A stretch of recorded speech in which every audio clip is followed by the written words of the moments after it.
अयोध्या में हूं और महंत जयराम दास जी अभी हमारे साथ हैं। इनसे जो है गुरुकुल पद्धति से कैसे बच्चों को पढ़ाया जाता है, कैसे संस्कारी बनाया जाता है, उस पे जो है बातचीत करेंगे। साथ ही साथ अयोध्या के कुछ मुद्दों पे बातचीत करेंगे। तो सबसे पहले प्रणाम को स्वीकार कीजिए। स्वागत है आपका। हाँ, लगातार आप समाज के लिए, राष्ट्र के लिए आवाज़ उठाते हैं और आज आप अयोध्या हैं, तो श्री राम आश्रम की तरफ से आपका स्वागत, अभिनंदन। गुरुकुल पद्धति से बच्चों को पढ़ाना क्यों जरूरी है?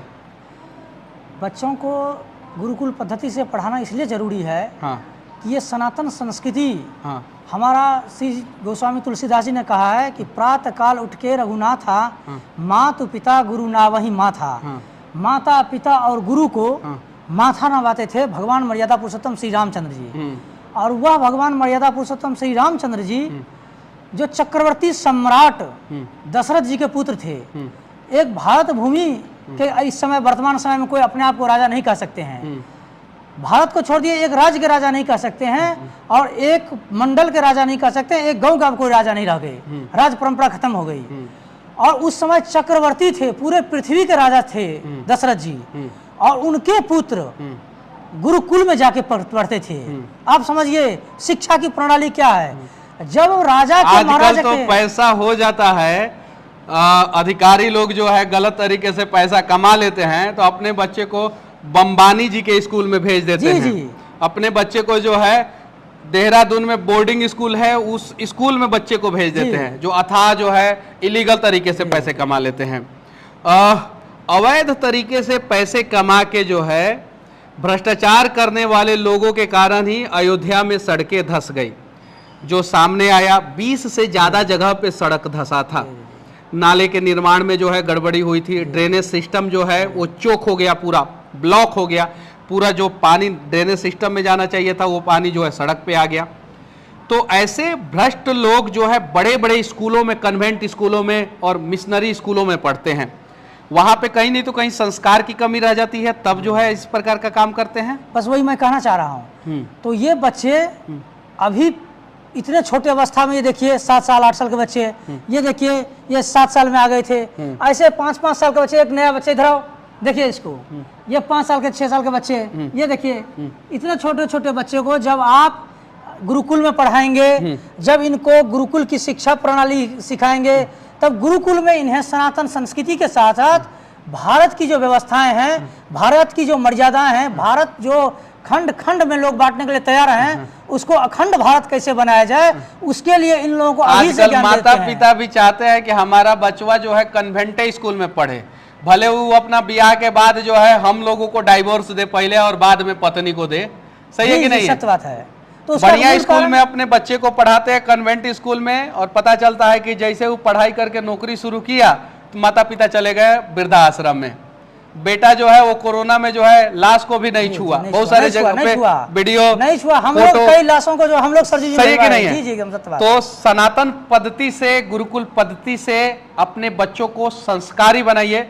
इस देश में बहुत सारे लोग जो है गुरुकुल पद्धति से बच्चों को पढ़ाने का प्रयास करते हैं, हालांकि उनके पास व्यवस्थाएं बहुत कम होती है, लिमिटेड रिसोर्सेस होते हैं, क्योंकि वहाँ पे जो है ज़्यादातर गरीब के बच्चे आते हैं।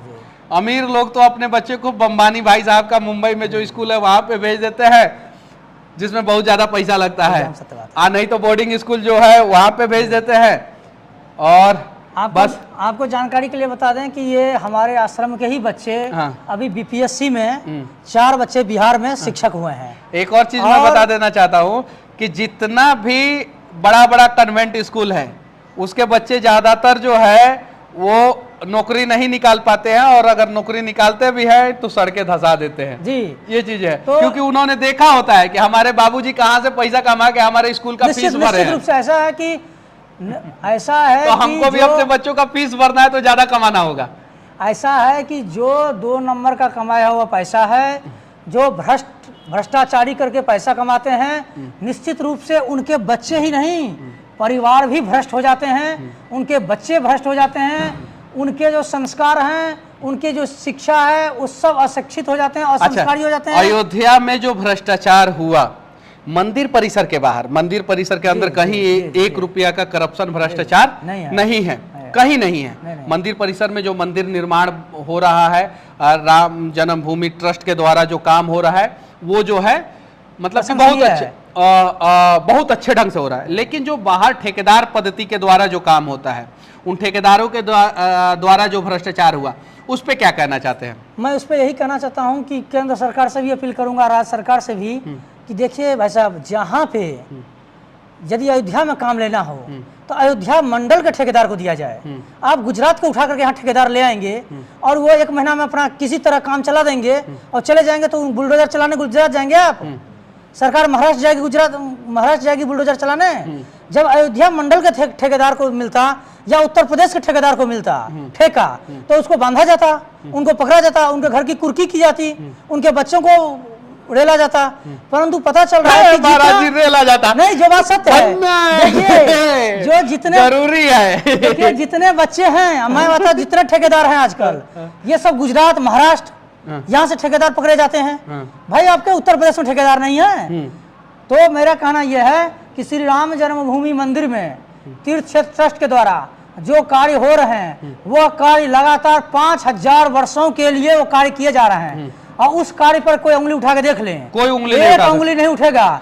यानी जो राम मंदिर, जो अफवाह फैलाया गया कि राम मंदिर निर्माण में भ्रष्टाचार हुआ है, ऐसा कुछ नहीं, वो गलत है। 1% राम मंदिर निर्माण में भ्रष्टाचार कहीं नहीं हुआ है। राम मंदिर निर्माण परिसर, जन्मभूमि परिसर के बाहर जो सरकार के द्वारा ठेकेदार पद्धति से निर्माण हुआ है, उसमें कहीं कहीं गड़बड़ी हुई है। आपको यह भी जानकारी बता दें कि जो लोग कहते हैं कि मेरी सरकार होती तो मैं तो 1 साल में श्री राम जन्मभूमि का पूरा भव्य मंदिर निर्माण तैयार करके रख देता, उन्हें वो वही मंदिर तैयार करते कि 1 साल में तैयार करते, 5 साल के अंदर गिर जाता।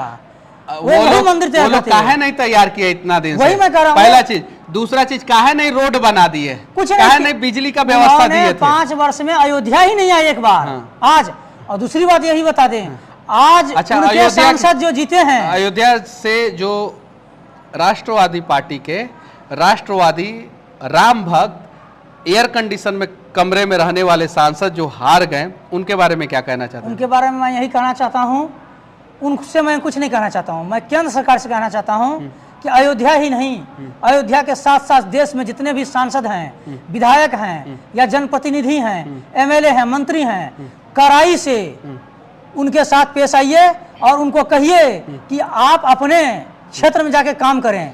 क्योंकि जो काम सरकार कांग्रेस के सरकार में होती थी और कांग्रेस ने समझ लिया था कि मेरी बपोटी संपत्ति भारत हो गया है और मैं भारत को जिस तरह से चाहूंगा चलाना, उसी तरह से भारत को चलाऊंगा, उसी तरह से वर्तमान सांसद विधायक मंत्री समझ लिए हैं कि मुझे कोई दुनिया में हराने वाला नहीं है और मैं जिस तरह से चाहूंगा उस तरह से जीतूंगा। तो राम जी ने बड़ी बढ़िया झटका दिया। जैसे इसी कार्यकाल में अयोध्या में हरा दिए। इसी कार्यकाल में लल्लू सिंह जी ये जान चुके थे कि मैं 4 लाख वोट से जीत रहा हूँ। व्यापारी बंधु, मतलब आप लोग सुने सुनाई बात कर रहे हैं, हम लोग आंखों देखी हाल कर रहे हैं आपको कि व्यापारी बंधु दोनों व्यापारी बंधुओं में विवाद था, कुछ चलते वो गए कि भैया आप ही समझौता करा दीजिए कि भाई तुम लोगों के बीच में हम नहीं बोलेंगे। तो बोले भाई आप व्यापारियों के, हम लोग आपको मानते हैं, सांसद आप हमारे प्रतिनिधि हैं, हम लोग वोट देते हैं कि भाई 60,000 वोट नहीं दोगे तो क्या होगा। कुछ लोगों ने कहा कि आप संतों के बीच में जाना ना छोड़ दिया, क्या बात है, आप इस लोकसभा चुनाव में एक बार भी नहीं उधर गए। बोले संतों का वोट कहाँ है, 5,000 वोट है, नहीं पड़ेगा तो क्या होगा। उन्हें ये नहीं मालूम है कि संतों को वोट 5,000 नहीं 5 लाख वोट है। संत जिधर चाहे उधर मार्ग प्रशस्त कर देता है, संत जिधर चाहे उधर रास्ता निकाल देता है। तो उन लोगों की इतनी दिमाग में थी। तीसरी पॉइंट ये है कि भाई साहब लोकल जो था, लोकल व्यवस्था में यहाँ जनप्रतिनिधि लोगों ने एकदम ध्यान ही नहीं दिया। जो BLO होते हैं, BLO जो पूरा वोट देखते हैं, वो BLO सब सपा से मिले हुए थे। आज जांच करा लें, आपके चैनल के माध्यम से कहता हूं, आपके चैनल को पूरी देश दुनिया देखता है, भारत ही नहीं विश्व के कई देश आपके चैनल को देखते हैं। जितना जो राष्ट्रीय चैनल नहीं देखा जाता है, उससे ज्यादा यूट्यूब में आपके चैनल को देखा जाता है। तो मैं आपके चैनल के माध्यम से कह देता हूं केंद्र सरकार से या न्यायपालिका से, आप जांच करवा लीजिए पूरे उत्तर प्रदेश और बिहार में। यदि BLO 90% BLO यदि नहीं मिला कि लोग विपक्ष के साथ खड़े थे और विपक्ष के खेमे में चले गए थे BLO, तो आप जो ये सो हार जाए।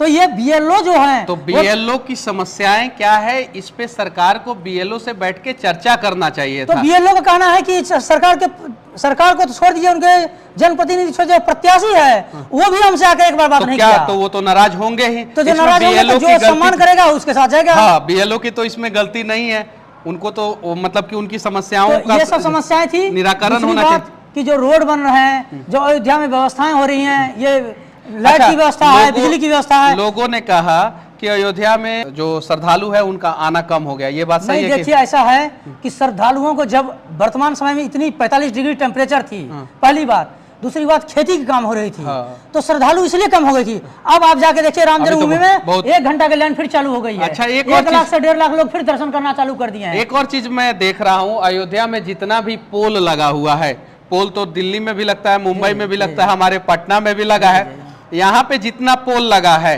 उस सारे पोल को जो है प्लास्टिक से कवर किया गया, क्या है ये इसमें कुछ ना कुछ त्रुटियां आ गई है। कवर करने में ये नहीं समझिए कि वो गड़बड़ी है, त्रुटियां आ गई, कहीं से किसी ने देखा कि करंट उतर रहा है। तो करंट उतर रहा है, तो मुंबई में जो पोल लगा है, स्ट्रीट लाइट लगा है, उसमें काहे नहीं करंट उतर रहा है, वो तो लोहे का रहता है। पटना में जो स्ट्रीट लाइट लगा है उसको भी कवर कर दिया जाए, दिल्ली में जो स्ट्रीट लाइट लगा है उसको भी कवर कर दिया जाए, गोरखपुर में जो स्ट्रीट लाइट लगा है उसको भी योजना बना रहे हैं, यानी गलत 2 number 3 number 4 number cover street light लगा है। पूरे अयोध्या में जितना भी स्ट्रीट लाइट है सबको प्लास्टिक से कवर किया गया है, यानी कहीं नहीं तो कहीं उसमें करंट आ रहा है, यानी कहीं नहीं तो कहीं बिजली विभाग के द्वारा जिस ठेकेदार को ये काम का आवंटन दिया गया वहां पे गड़बड़ी हुई है। गड़बड़ी बिजली के लाइट में ही नहीं, गड़बड़ी नाली में हो रहा है, गड़बड़ी रोड में हो रहा है, गड़बड़ी चौराहे बनाने में हो रहे हैं, लेकिन इस गड़बड़ी को देखने वाला कौन है, आप ये बताइए। गड़बड़ी नहीं, आप देखते हैं और आपको साधुवाद है, दिखेगा गलती तो हम लोग जो है वीडियो बनाएंगे, आवाज उठाएंगे। आपको साधुवाद है, आपको हृदय से मैं धन्यवाद देता हूं, अभिनंदन करता हूं कि आप कम से कम आवाज उठाते हैं।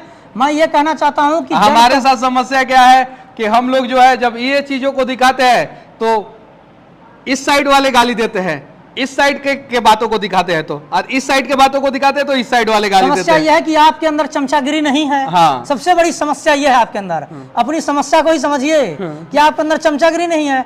आज वही लोग उत्थान कर पा रहे हैं अपने जीवन का जिनके पास चमचागिरी है, तो लोग अपने चमचागिरी करके उत्थान कर ले रहे हैं। जिसकी सरकार बनती है सरकार के साथ मिली भगत कर लेते हैं, फिर जनमानस की बात को उठाने वाला आज कोई नहीं है। जनमानस की मुद्दा उठाएं। आज हम लोग जब टीवी खोलते हैं, अयोध्या राम मंदिर का जो निर्माण हो रहा है उसमें कहीं 1% का भी करप्शन नहीं ना है? नहीं, कोई करप्शन नहीं, कोई करप्शन दिखा नहीं सकता है। हाँ। अच्छा, एक और बड़ा मुद्दा था यहाँ पे, जमीन भूमि अधिग्रहण के दौरान कुछ लोगों को जो है मुआवजा नहीं मिला, ये बात सत्य है? देखिए, मुआवजा कुछ लोगों का नहीं, 90% लोगों को मुआवजा नहीं मिला। उसका 90%। उसका मूल कारण ये था कि जो ये अफवाह है, लेकिन इसका मूल कारण ये था कि जिन लोगों को मुआवजा देना था वो लोग मुआवजा के हकदार नहीं थे, क्योंकि हकदार थे जिनका जमीन था, तो जमींदार लोगों को मुआवजा दिया गया। जमींदार लोग अरबपति हो गए, जो जमीन कब्जा किए थे खाकपति हो गए, क्योंकि उनका दुकान चलता था लाख लाख रुपया का महीने का, तो उनको 1 लाख रुपया मिला ही, तो 1 लाख में क्या कर लेंगे।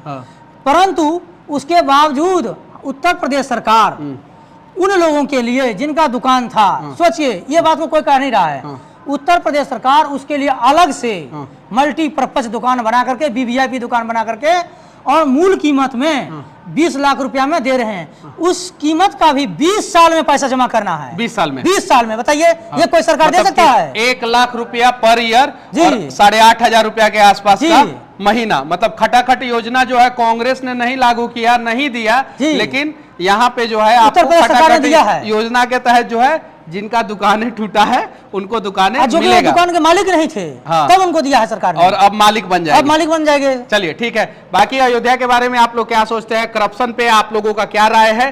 क्या आप लोगों के आंखों के सामने अगर करप्शन होगा तो आप लोग पहले पार्टी देख के वीडियो बनाएंगे, आवाज उठाएंगे, या आप देखेंगे कि देश का भला होना चाहिए इसलिए आवाज उठाएंगे? बस मिलते हैं कहीं और किसी और मुद्दे पे किसी और विशेष व्यक्ति के साथ। तब तक के लिए जय श्री राम।